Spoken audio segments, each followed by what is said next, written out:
ಹೌದು, ಈ B J ಪಿಯಲ್ಲಿ ಆದಷ್ಟು ಜಾರಕಿಹೊಳಿ ಸಹೋದರನ್ನು ದೂರ ಇಡ್ತಾ ಇದ್ದಾರೆ ಅಲ್ಲಿ ಹೈಕಮಾಂಡ.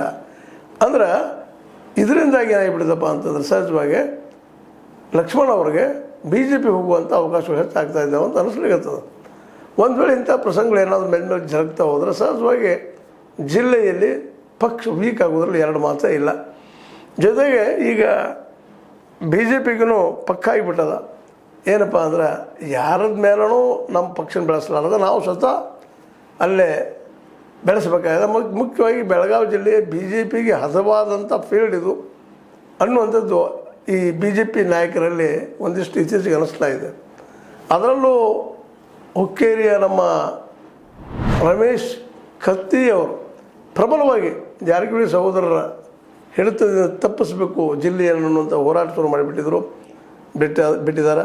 ಜೊತೆಗೆ ಬಾಗಲಕೋಟೆಗೆ ಹೋಗಿ ಅಲ್ಲಿಯೂ ಸಾಧಿಸಿ ಪ್ರಯತ್ನ ಮಾಡಿ ಚರಂತಿ ಮಾಡೋದು ಗೆಲ್ಲಿಸುವಂಥ ಪ್ರಯತ್ನ ಮಾಡೋದನ್ನು ಗಮನಿಸಿದಾಗ ಸಹಜವಾಗಿ ಬಿ ಜೆ ಪಿ ಮುಂದಿನ ದಿನಗಳಲ್ಲಿ ಕಾಂಗ್ರೆಸ್ಸನ್ನು ಹಿಂಸರಿಸ್ತದೆಯಾ? ಯಾಕಂದರೆ ಕಾಂಗ್ರೆಸ್ಸಲ್ಲಿ ಕಾರ್ಯಕರ್ತರಿಗಿಂತಲೂ ಹೆಚ್ಚಿಗೆ ಈ ಜಾರಕಿಹೊಳಿ ಸಹೋದರರ ಬೆಂಬಲಿಗರು ಹೆಚ್ಚಾಗ್ತಾ ಇದ್ದಾರೆ.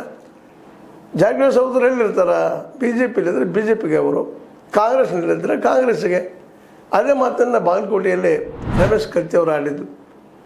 ಗೆದ್ದವ್ರು ಬೆನ್ನತ್ತಿ ಹೋಗುವಂಥ ಅವ್ರಿಗೆ ಕಾರ್ಯಕರ್ತರು ಇದ್ದಾರಪ್ಪ. ಇವತ್ತು ನಮ್ಮ ಜೊತೆ ತಿಂದವರು ಬಿ ಜೆ ಪಿಲಿ ತಿಂದವರು ನಾಳೆ ಅವರು ಕಾಂಗ್ರೆಸ್ಸಿಗೆ ಬಂದರೆ ಜಾರಕಿಹೊಳಿ ಸಹೋದರರು ಅವರು ಕಾಂಗ್ರೆಸ್ ಆಗಿರ್ತಾರೆ. ಅಂದ್ರೆ ಇಲ್ಲಿ ಗೋಕಾಕ್ ತಾಲೂಕಿನಲ್ಲೇ ವಿಶೇಷ ಆಗಿರ್ಬೋದು, ಬೆಳಗಾವಿ ಜಿಲ್ಲೆಯಲ್ಲಿ ವಿಶೇಷ ಆಗಿರ್ಬೋದು, ಈ ನಮ್ಮ ಕಾಂಗ್ರೆಸ್ನಲ್ಲಿ ಇರುತ್ತಿರುವಂಥ ಇವತ್ತಿನ ಕಾರ್ಯಕರ್ತರು ಕೇವಲ ನಮ್ಮ